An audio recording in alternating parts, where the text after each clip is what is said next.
So I'm Dr. John Warlow, the one who found the Christian Wholeness Framework, and with me I have Neil Shuker, who is a mate of mine, but also a teacher in a secondary school and a counsellor in a secondary school, and has been familiar now with the framework for quite a while. Neil, welcome. Thank you very much indeed for coming. It's my pleasure. Thank you. Thank you. Very good. I just wondered if you could share very briefly, we're just going to make it a brief one, so just for a couple of minutes about the framework and yourself. Well, I use the framework in a Christian school environment, so that's quite unique in itself. It's a large Christian school, so the framework lends itself to being used at a faith level, at a spiritual level. So the beauty of it for me is that I can get benefit in working with any students. I'm the director of student care, so my role is pastoral, but it's also future focused because I'm also a career advisor. So I'm helping students with pathways.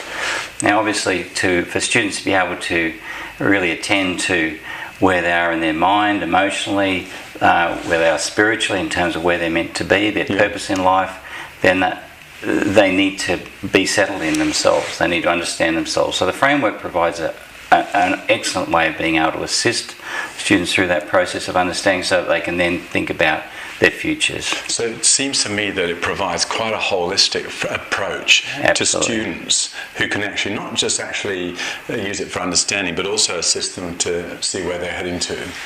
Absolutely, and I don't think it's as much the students using it as me being the guide and able to use the framework to be able to then help them to switch on to the deeper, meaningful aspects of who they are and what they're meant to do, or their sense of purpose that they have in their life as well. So it actually gets really to the deep issues of purpose, but also goes right out to their actions, what they're doing, and where they're going to go to as well. So it allows, especially as the framework, you're moving in and then you're moving out, you can deal with some of those physical, social issues that the student has and then work with them through where that's coming from, if there are problems, or also to have some understanding about the themes in their lives and what's important to them. So this is for teenagers, for guys and for girls. Definitely. And do you find it relevant to that sort of age and gender?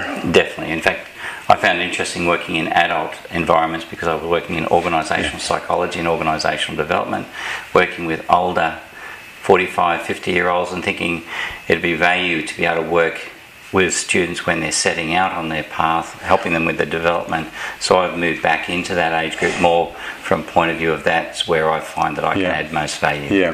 Hey, thanks Neil for coming, and that's just a brief grab. If you'd like to watch more, just go to the next video on this subject and we'll just talk a bit about it a bit more from then. Thanks very much.